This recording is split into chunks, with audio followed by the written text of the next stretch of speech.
if you will, of the situation in terms of the so-called Declaration of Principles. Thank you very much, Mr. Chairman, both for inviting me to be here today and also for your very kind introduction earlier. I have submitted a written statement which I suggest be included in the record, and I would give a brief oral summary of that now. So ordered. I would like to just highlight three questions which are dealt with in greater detail in my statement. First question is, what exactly are these security commitments and security assurances that the Declaration says are going to be offered to Iraq? This is a question that's been the subject of a great deal of dialogue between the political branches over the years. The term security commitment has typically been used, at least in a technical sense, to refer to a binding obligation incurred by the United States to act in the common defense of another state that's been subject to armed attack. And of course, as we know, such security commitments have been included in a number of collective defense treaties after World War II, the NATO Treaty, the Rio Treaty, which applies to Latin America, Korea, Japan, the Philippines, Australia, New Zealand. For example, in the NATO Treaty, it says that parties agree, and I'm going to quote here, that an armed attack against one or more of them shall be considered an attack against them all, and consequently they agree that if such an armed attack occurs, each of them will assist the party attacked by taking forthwith such action as it deems necessary, including the use of armed force.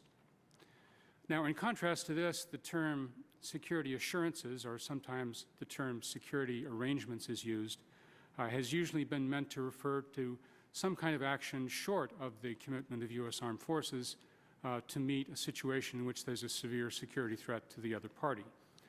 For example, in the 1975 agreement between the U.S. and Israel, it says that in the event of a threat to Israel's security, and again I'll quote, the United States will consult promptly with the government of Israel with respect to what support, diplomatic or otherwise, or assistance it can lend in accordance with its constitutional principles. Now, the Declaration from November refers to both security commitments and security assurances. I honestly don't know whether the administration was using those terms in the technical and historic sense that I was describing. It's quite possible that in the end the administration may decide that it really doesn't want to offer a full-fledged security commitment to Iraq in the sense of a pledge to use U.S. armed forces, but may opt for some lesser assurance, for example, a simple promise to commit. We don't know, but obviously it's important for the administration to tell the Congress what it contemplates. That would be welcome. Yeah. Second question is what form these commitments or assurances should take and what the role of Congress should be with respect to their conclusion.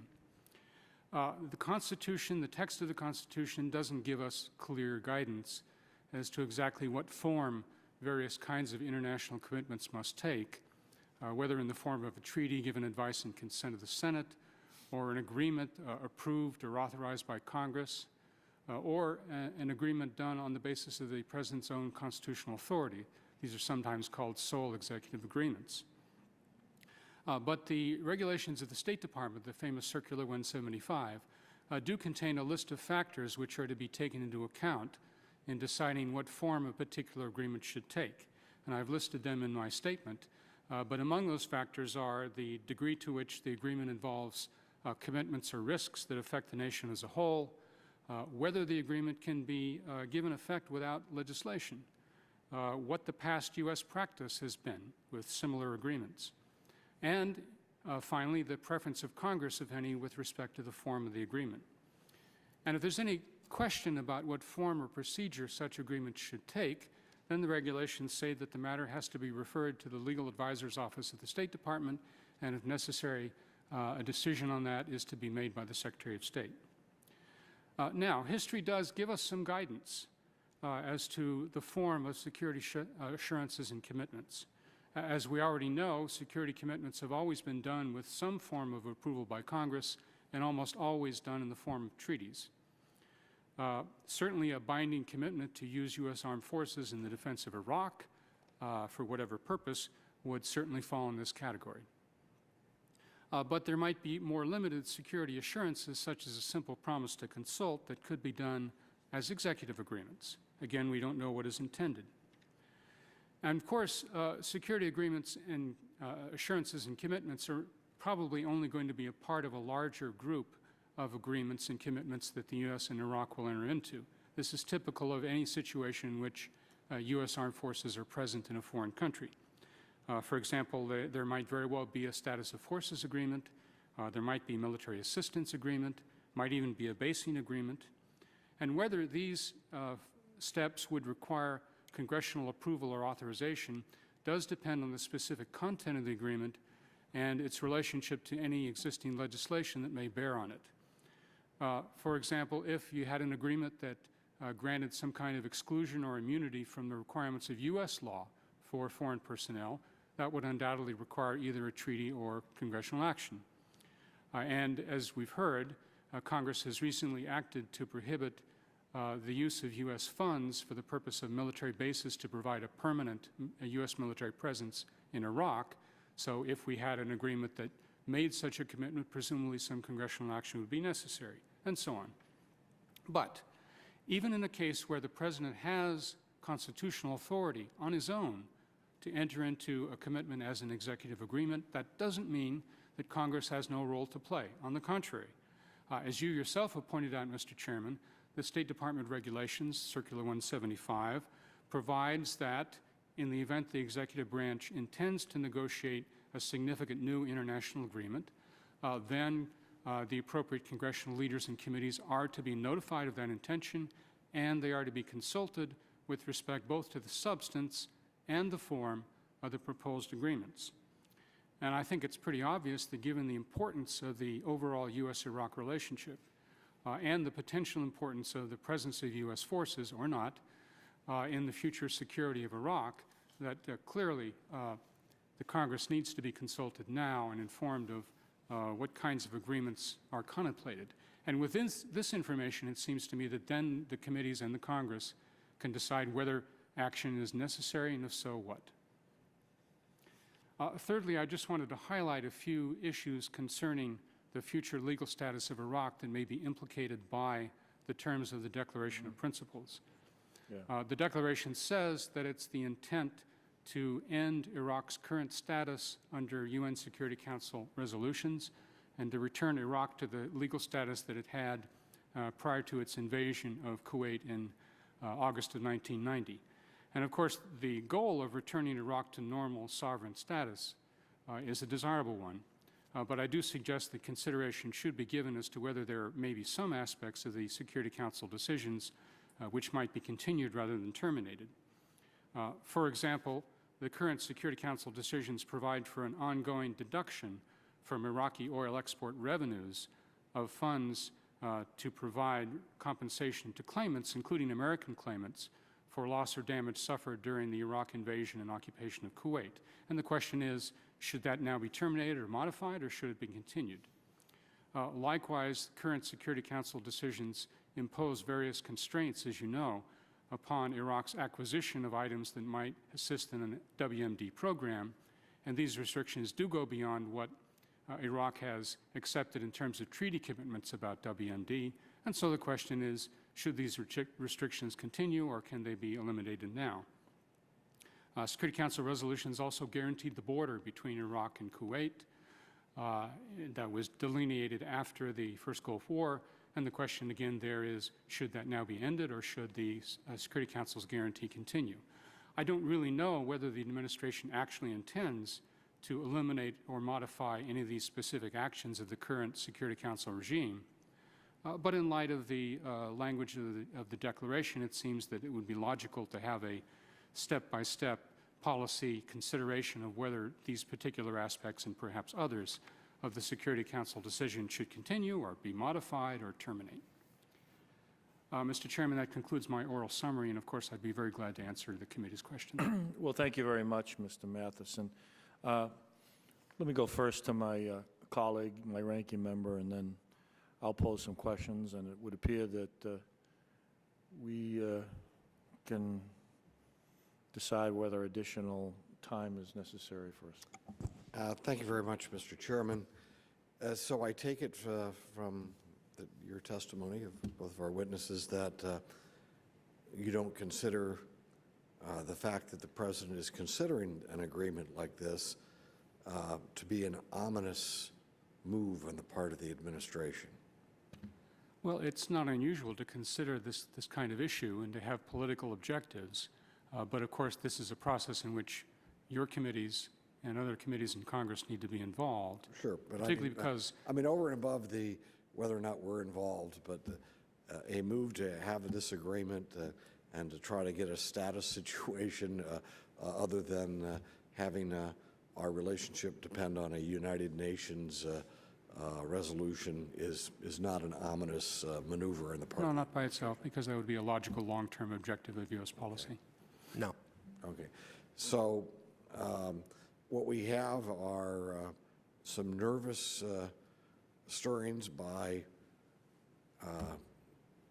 people on the other side of the aisle who naturally have a distrust for a president of the other party who refuses to have an open dialogue on exactly what issues will be included in such an agreement.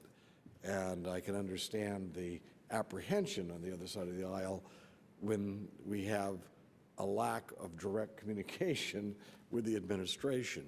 So this would yet be another example of the administration not shooting itself in the foot, but shooting itself in the head, which, let me just note that when I worked for Ronald Reagan, and I was in the Reagan administration, I was in the White House for 7 years with Ronald Reagan.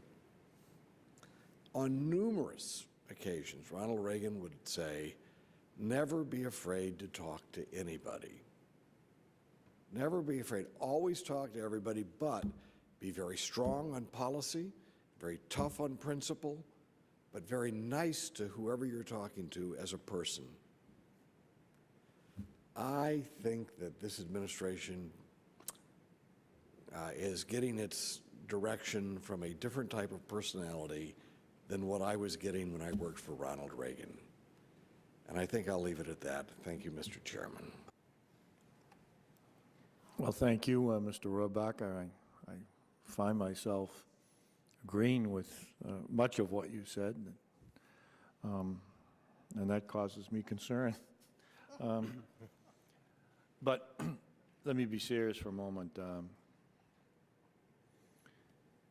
As I noted in my opening remarks, this is a very significant proposal. I don't think anyone would dispute that what the parties are about to undertake is to determine whether there ought to be a bilateral agreement between the United States and Iraq, which is appropriately described as a significant international agreement. I don't think anyone would dispute that. And I understand that there are various classifications of international agreements. There's an executive legislative agreement, which implicates both branches. I think, Mr. Matheson, you alluded to the fact that the issue of permanent bases has been addressed by Congress and would require congressional action to change that. This is a blueprint for the future relationship. My friend from California indicates that there is a level of mistrust between, I dare say, not just the majority, but a significant number of the minority in Congress because of the history that has occurred between this administration and this Congress on this particular issue. And yet, not only has there only been, on one occasion, public discussion of this issue by General Lute, We've extended an invitation today. I've had conversation with leadership on the Democratic side, and there has been no effort whatsoever by the administration that I'm aware of to consult and to work together towards something that we could all embrace. And this would appear to be in direct contravention of the Department of State's regulations. And maybe you can help us, but is there somewhere in Circular 175 that talks and focuses on the need to consult with Congress, even if it's a sole executive initiative or agreement? Yes, absolutely. And I've tried to spell out in my statement, but Circular 175 requires, as you say, for any significant new international agreement, that the committees be informed of what's intended, be consulted with respect to form and substance. And obviously the purpose of this is precisely so that members of Congress who have a role in at least the implementation of these agreements, if not the conclusion of them, understand what is contemplated and are able to make their legitimate inputs. So yes, sir, the Circular 175 does clearly contemplate both informing and consulting in advance. And yet we have heard nothing from the administration. Now, Dr. Rubin references the concern of the House Foreign Affairs Committee in terms of, defending whatever prerogative the Senate might have as it relates to a treaty. I dare say the Senate is doing, through at least two Democratic candidates, Senators Obama and Clinton, are raising this issue to the point where it will be the subject of the presidential debate, at least among Democrats, in terms of what is this about. I would hope that the discussion would also be referenced from this point forward by Republican candidates, because I believe that the American people ought to know where we're going and what this is in terms of specifics, how it involves us in terms of our responsibilities, and what's in it for the American people. What is the Iraqi part of the bargain? I think Dr. Rubin and yourself and others raised the point. We don't know. I agree. We don't know, but we ought to know. We ought to know. This is, it's true, a legal issue, and I dare say there have been 7 treaties where mutual security commitments, not arrangements, have been embraced. We don't know if this is what you describe as an arrangement or as a commitment, but we ought to know. We ought to know. And I think Mr. Scott's observation that the Maliki government should take cognizance of the fact that, at least to this point in time, the United States Congress is not being consulted and not being informed will widen, if you will, and deepen the mistrust that currently exists. That currently exists. I find it absolutely outrageous that, according to Mr. Katzman, we have the issues being vetted by the Iraqi parliament and we are left in the dark. If that's the case, I can assure you that, and time is moving rapidly here. There is 5 months between now and the target date, and until the end of the year when the mandate expires, that there will be resistance. And I dare say it will be on both sides of the aisle, because we want to be informed. We want transparency and all of the information. Much like in the lead up to the war, where there was, you know, information coming from the Department of Energy, coming from bureaus within the Department of State, that unless you really dug for it, it wasn't put out there by the administration. Well, if I were consulted by the administration, I would say, come soon and let us know what you're considering. What do these principles, because if you read these principles on the face, they are most expansive. One could interpret that internal and external attacks in a most expansive manner, which would forever involve us in the quagmire of Iraq. You know, just for the record purposes, Mr. Matheson, would you explain to us Circular 175? What was the statute that enabled 175 to emerge as a blueprint, if you will, for the Department of State in terms of its consideration of how to approach international agreements? Well, Circular 175 is a State Department set of regulations, and it's essentially based on two things.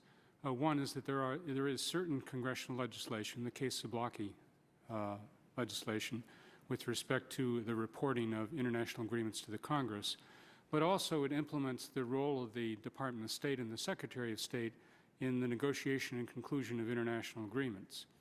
And so, although they are State Department regulations, they do also affect any actions by other agencies to conclude agreements. So it is essentially the State Department's way of having a regular procedure for the orderly conclusion of agreements, which obviously involves an appropriate role for the Congress. I noted that one of the factors to be considered is congressional preference in terms of the form of the agreement. Let me inform you, Mr. Matheson, and you, Dr. Rubin, that nobody in Congress has been informed. I can run through the list of factors to be considered, and there has been no effort by this administration.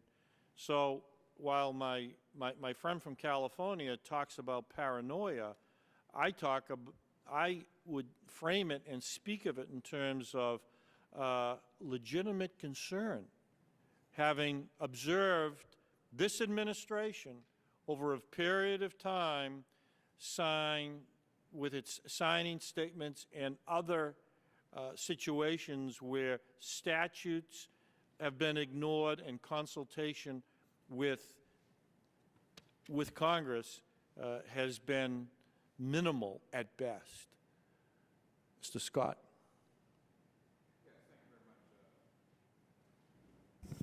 Thank you very much, Mr. Chairman. I guess where do I start? Do you believe that this requires congressional legislation for the implementing of this treaty, the provisions of the treaty? I think what we both have said is it depends entirely on the specific content of the agreement in question and how it relates to existing legislation. There are some things where I think congressional action in one form or another would clearly be required. We've listed some: a security commitment in the technical sense, some kind of commitment to long-term bases where Congress has already acted, any kind of exemptions from U.S. law, and there probably are other examples. And obviously, the implementation of an agreement would have to work within the contours of existing congressional appropriations and limitations on those appropriations. So there are a number of ways and respects in which something might require congressional approval. On the other hand, there may be other things which could be done by the President without congressional approval. Do you think one of the reasons why they're going the route of avoiding a treaty is to avoid congressional input? I couldn't speculate on that, sir. General Lute, who was speaking for the White House, that question was put to him: is the purpose of avoiding the treaty avoiding congressional input? And General Lute responded and said, no, as I said, we have about 100 agreements similar to the one envisioned for the U.S. and Iraq already in place, and the vast majority of those are below the level of treaty. Now that was very cute and misleading language on the part of General Lute and the White House. And that's why we have to look at this with a very jaundiced eye in terms of the motivation of this administration.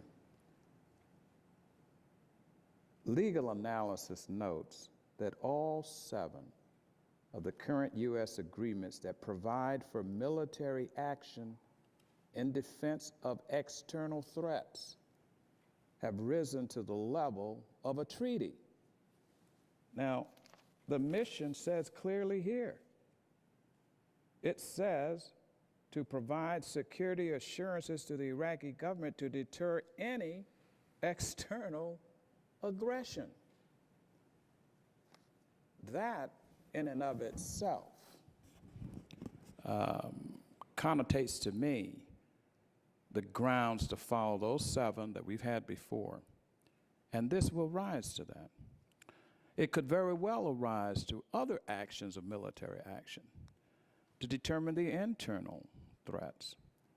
This mission and this declaration of principle is so broad in its scope and its dimension that clearly one can see a need here.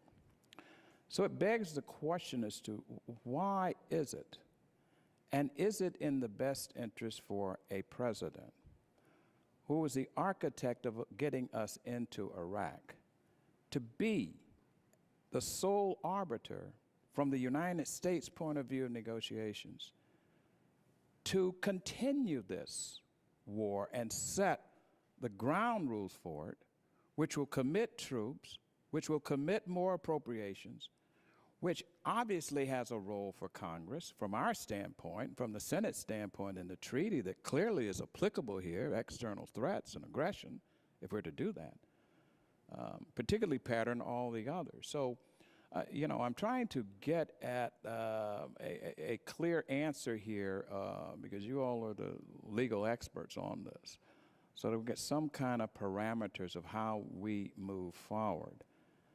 My other point is, and that's why I want you to comment on that point of these others that fit into external threats all require treaties. Why not this one? My other point is that without implementing legislation, without the assurance of that, we stand in a way of not being able to fulfill our obligations under international law. Because in effect, we could be in default of those obligations to Iraq unless implementing legislation is enacted to secure it. So on 2 levels I'm speaking here, the treaty as well as implementing legislation to carry out the other obligations that we have. And then thirdly, if you could just shed some light on the double-mindedness here in the speaking of the White House and their clearly effort to undermine or bypass congressional input. Do you want to start or should I? It doesn't matter to me. Okay, let me start. On the first question about the extent to which these references in the joint declaration to dealing with external threats to Iraq should lead us to assume that it would have to be in the form of a treaty, as these collective security treaties were. Unfortunately, my answer has to be I don't know, because I don't know exactly what's contemplated. If it really were contemplated that the U.S. would incur an obligation to use U.S. armed forces to defend Iraq against, well, either external or internal threats, then my answer would be yes. If what's involved here is simply an overall objective to do various things that might help Iraq in dealing with external threats, but not rising to that level, maybe the answer would be no, but it depends exactly on what's involved, and we don't know that yet. With respect to your question about implementation of obligations, you're absolutely right that in negotiating an agreement, particularly an executive agreement, you have to always to be careful that you already have the necessary congressional authorization and appropriations to carry out the agreement. Otherwise, you may be left stranded, not being able to carry out your obligations toward your treaty partner. And whether that is going to be the case, again, we don't know because we don't know the specifics. But if, in fact, it's contemplated that there be an executive agreement for which the authority is not available, you would have to condition the agreement on getting such authority or getting such appropriations. You can't simply go out there and make commitments that you don't have authority for. With respect to the White House motives, I really don't know. I can't comment on that. I don't have much substantively to add. I would argue that, or I'd reiterate, that it would be a mistake to conflate the declaration of principles for the agreement that will be negotiated with the final result of that negotiations. When it comes to the issue of bypassing congressional consultation, I would hope, certainly, that consultations will begin as negotiations on this agreement or treaty or whatever final form it takes also begin. And while I do have the floor in the spirit of the chairman's consistent comments about the informational nature of these hearings, I would just like to argue that not only are the deadlines incumbent in the negotiations of this agreement going to be on the radar screen over the next year, but the Kirkuk issue will now occur in June of 2008 unless that's extended. A large wild card in the situation in Iraq and the requirements for our commitments there are whether or not we go to provincial elections inside Iraq. If there was a move towards provincial elections, it would likely require at least a short-term increase of troop levels to secure those elections. And then lastly, while we've talked in the opening statements about the impact which any such agreement or treaty would have given the transition that we have between administrations over the course of this time, it should also be noted that by December 2009, there will have to be additional elections for the Iraqi National Assembly as well. Thank you. May I add just one point? And that is, if I were advising the administration today, I would advise that they get to the stage of consultation as quickly as possible, not only to satisfy the legitimate role of Congress, but also because failing to do so may raise apprehensions about what the administration intends that may in fact not turn out to be the case. I mean, for all we know, the administration may have in mind something more modest, an obligation to consult, a limited status of forces agreements that simply exempts U.S. military personnel from foreign law, or some similar steps. But until the administration is able to tell you what it has in mind, naturally you'll worry about the broader implications of the, as you say, the very broad language of the declaration. When you, and which brings us to the other concern is the political equation that we face right now, and what is timely to do. In fact, we don't really have to do this broad scope. And this is a very, very live wire political issue. It's not just a live wire within candidates or politicians. It is a very serious live wire in the hearts and the minds and the souls of the American people.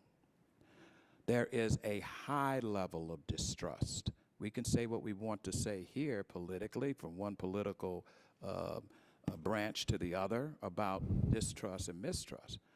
But what we're faced with here is the mistrust and the distrust that the American people have that has been bared out. So what is it legally, from your perspective at the end of the day, given this discussion?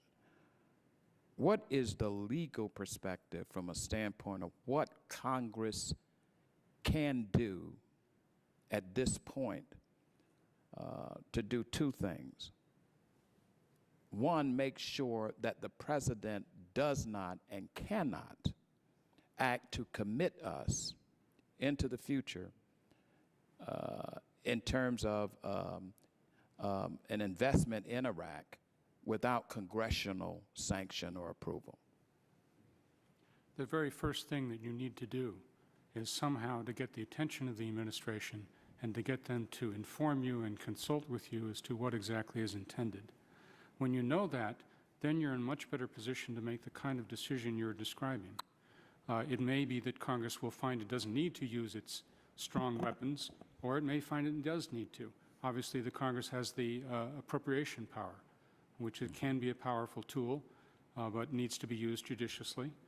And so before you're able to make a decision as to whether you need to use that weapon, you need to know exactly what's involved. So I would think, number one, you need information and you need consultation. Which brings us to the point of my final point as to why the quandary and why this administration looks so bad in our request to get the information, in our request to have them come before our committee. They have refused to do so.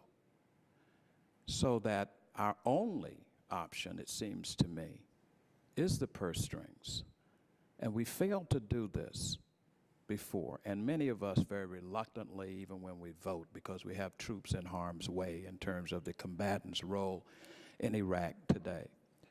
But I am feeling mighty confident that there is a will in this Congress to hold up any appropriations of funding for this declaration of principles to move forward. And I think that that, to me, is probably the only tool that we have. And I'm mighty afraid that the sooner we play it, the better, because I do not believe that we'll get the attention of the administration until we use a big bully bat, and that may be it. Would you agree? What I would add is, while that I will certainly hope that consultations would occur once the negotiations begin, if the intent of various members of Congress is to be as fully apprised of the situation with the negotiations as possible, it would also behoove members of Congress to travel to Baghdad to speak directly to Ambassador Crocker, who will presumably be the point man on some of these negotiations. Thank you, Mr. Chairman. I thank the gentleman for his insightful questions.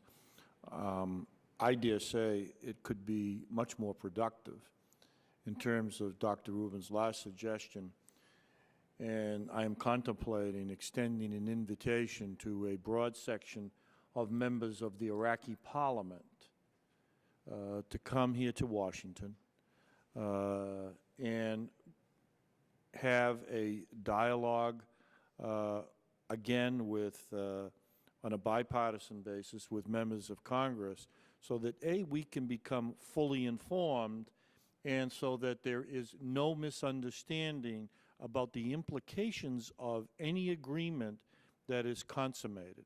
I think that's absolutely essential. I've already taken preliminary steps along those lines. Dr. Rubin, you indicate as soon as negotiations begin.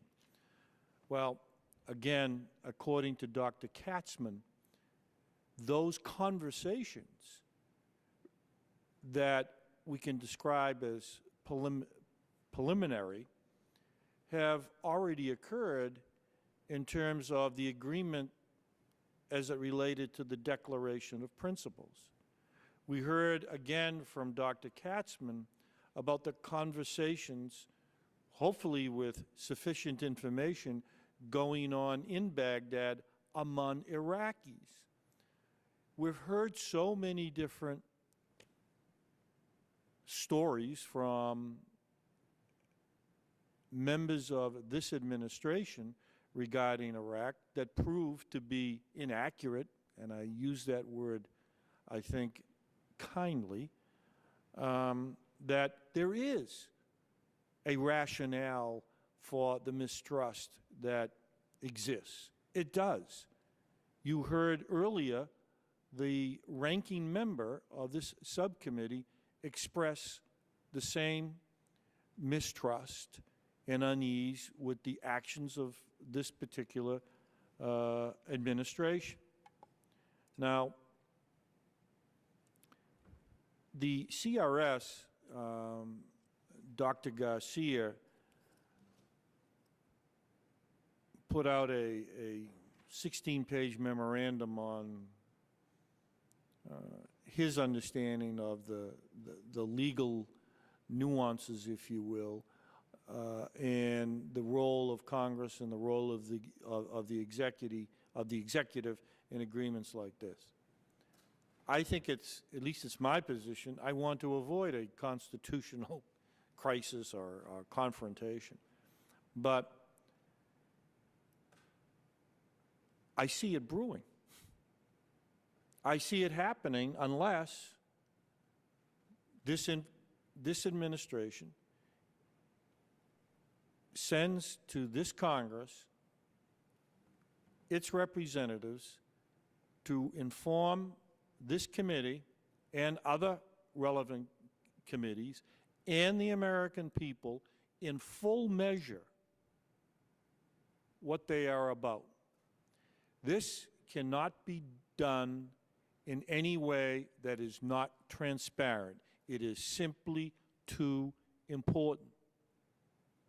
Almost 4,000 American military personnel have died. Hundreds of billions of dollars have been expended. For what? That's what a majority of the American people are asking, and they have a right to be informed as to where we go from here.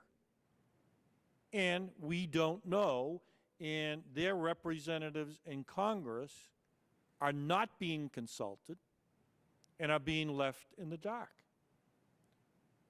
You know, I alluded to the memorandum prepared by Attorney Garcia, and he makes a statement, and let me read it to you, Dr. Matheson, and ask for your opinion. But he opines, when Congress opposes an agreement and the President's constitutional authority to enter the agreement is ambiguous, it's unclear if or under what circumstances a court would recognize such an agreement as controlling. Do you agree with that statement? Well, of course, it's always unclear how a court will react when there's an issue between the two branches. So it's hard, to say yes or no to that. But obviously. So you would agree that it lacks clarity. But here we are finding ourselves potentially heading in that direction. Because I'm confident that this Congress will insist upon being fully informed.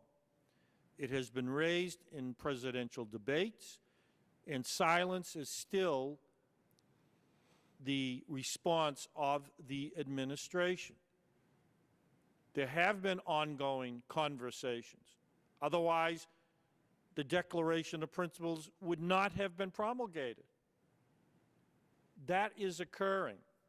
And according to Circular 175, the State Department's rules and regulations, the State Department recognizes the need to consult on a regular basis with Congress in the case of international agreements, and they're failing to do it. How can we trust this administration in a matter of such significance and import when they ignore their own rules and regulations? Now, I'm not suggesting it's the career personnel in the Department of State that's doing it, but we know that they're taking orders and direction from a higher pay grade. That's my concern. That's the fear that I have. And at a particularly critical time, what's the message that we're sending to the Iraqi government? I hope at least that today's hearing sends a message directly from the United States Congress to the Iraqi government and the Iraqi parliament that we have a constitutional responsibility in terms of any significant international agreement that implicates particularly the use of American military forces potentially in a civil war in Iraq. The American people want out. They don't want to be stuck in that quagmire or return. We've had enough. Scott. Yeah, if I may follow up with a question and just amen exactly everything that you have said. There's absolutely no way that this Congress is going to allow this kind of agreement to go forward with a commitment, an unlimited commitment, a blank check commitment. You yourself said this verbiage, this wordage in here is up to interpretation. Once you sign an agreement like this, you are liable and held to it under international law. So it would be highly irresponsible on our parts, and especially to allow this to take place with an administration that wants to do this in 6 months. They're out of Dodge. They're out of town. So that's not going to happen. So let me ask you this. I have one for you, Dr. Rubin, but for you, Mr. Matheson, I believe you worked in the State Department. Is that correct? Yes. And you were legal advisor in the State Department. Is that correct? Advisor, yes. How long ago was that? I left as acting legal advisor in 2000. I was acting legal advisor for about 2 years. And I was an attorney in the State Department for about 28 years. Okay, so you've got some pretty good experience here. So let me ask you this. If you were there today, and if you were legal advisor in the State Department, and this kind of declaration of principle was put to you, would you recommend that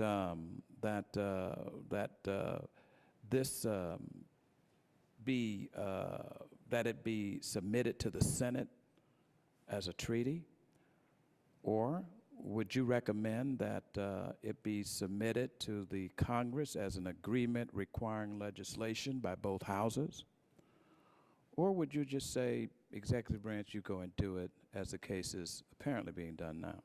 The first step would be to determine exactly what is intended. And you can't tell from the general language of the declaration exactly what is going to happen. So my role as legal advisor would be to say, look, we've got to get more specific here. What do you mean by security commitment? Do you really mean that? I doubt it. But tell me exactly what it is you would promise to Iraq in terms of security. What do you have in mind in terms of the status of forces? Would that be within these parameters or not? And I would go down the entire list and encourage policymakers to focus in, make decisions, and then come to Congress. And it may be at the end of that process that there will be a lot less uncertainty and a lot less disagreement between the two branches as to what's contemplated. But in answer to your question, until we get to the end of that process, I don't know what form the agreements would have to take, because it does depend on the content. But my question was, if you were handed this as the end product, not where there's no negotiation, this is said, hey, here it is, legal advisor, you're the person. And it says training, it's specific, training, which means money, manpower, resources, some type of military operation, equipping and arming. Those are pretty specific things. The Iraqi security forces, so that they can provide. That's a commitment. Security and stability. That's taking it on our shoulders. I don't see where that's much different than what we're doing right now. To all Iraqis. And not only that, dealing with contributing to the international fight against terrorism, to confront the terrorists of Al-Qaeda, its affiliates, other terrorist groups, as well as other outlaw groups. This is very specific and handed to you. And criminal regiments of the former regime. Precisely what we're doing right there now. In order to do this, seems to me, requires some kind of military operation. And then to provide not just security, but security assurances. That's money. That's how you secure it. You can't secure it without putting the money and the muscle and the commitment of the American taxpayers' dollars to that. to deter any external aggression.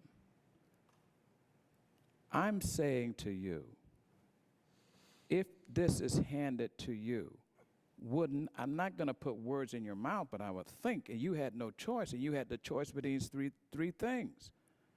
Get it to the Senate to be ratified as a treaty, or get it to the Congress to get approved by enacting the legislation and approval necessary, or by both houses of Congress, or, Mr. President, and you got 6 or 7 months left in office, you go ahead and do this on your own, and to hell with Congress, and yet committing all of this to them.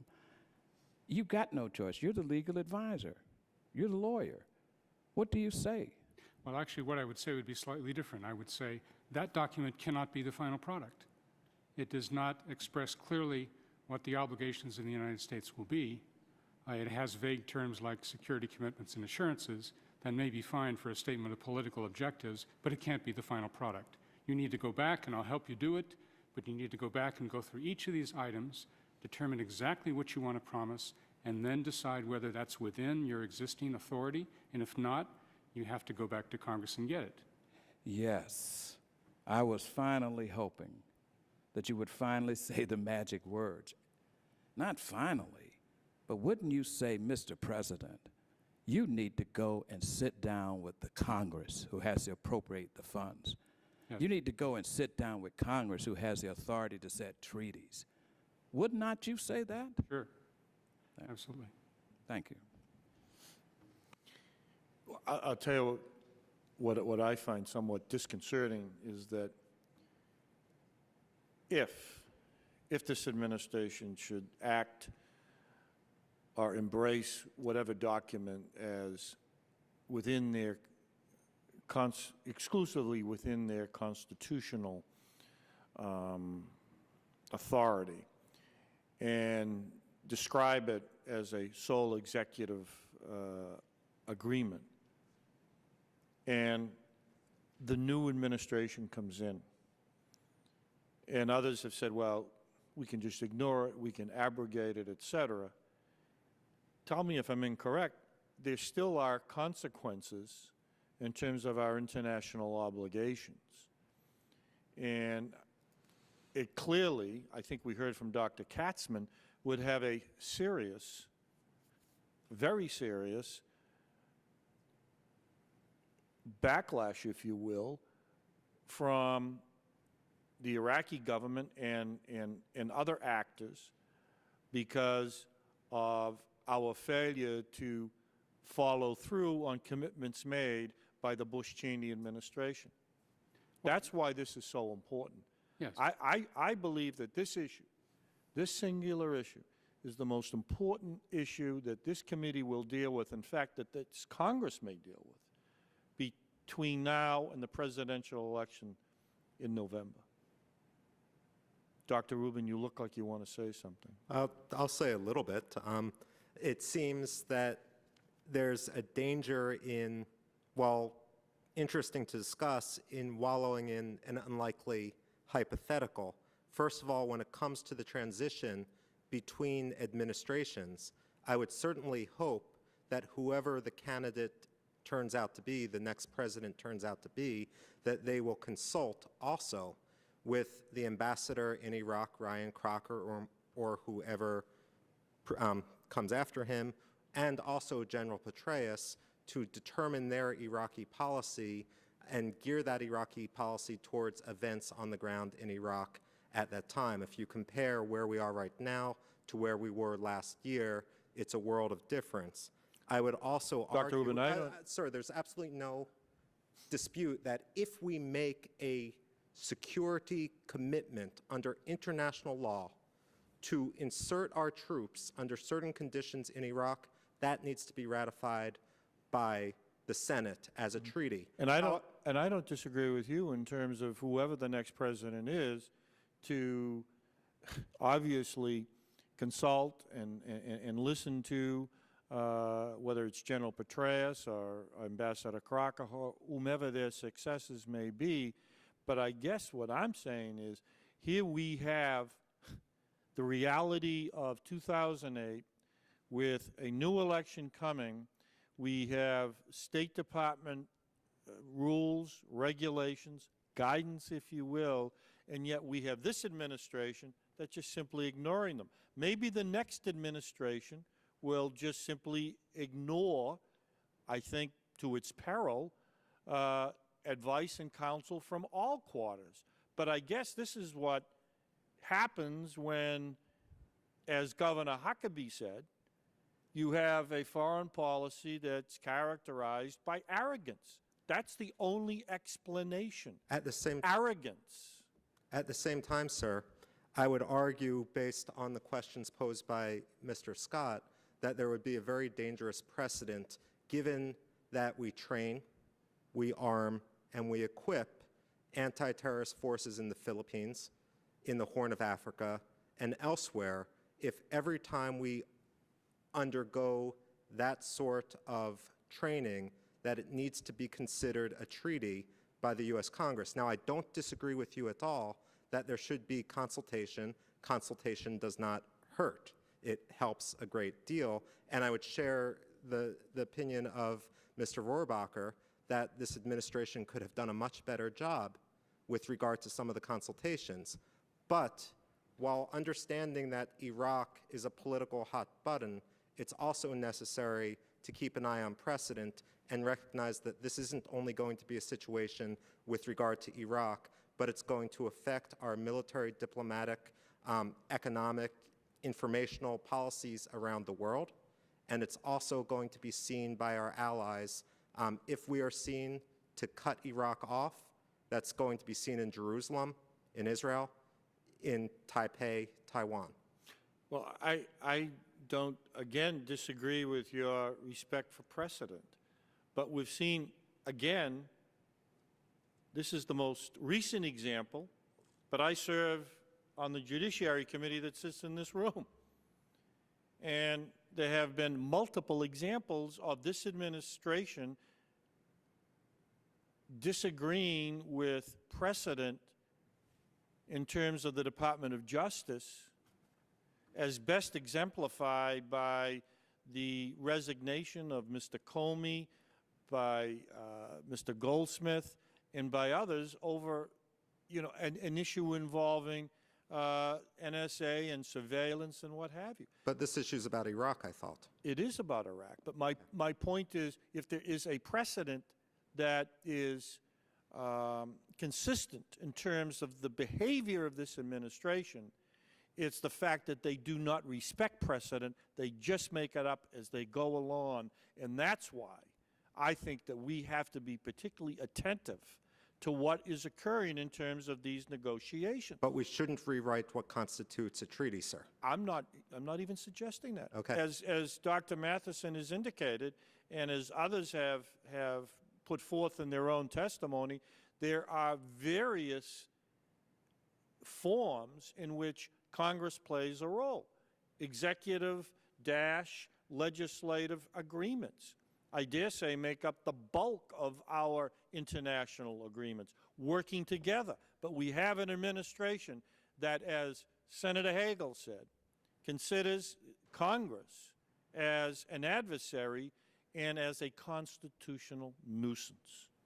Gentlemen, thank you so much for your testimony. We're adjourned. Thanks. Thank you.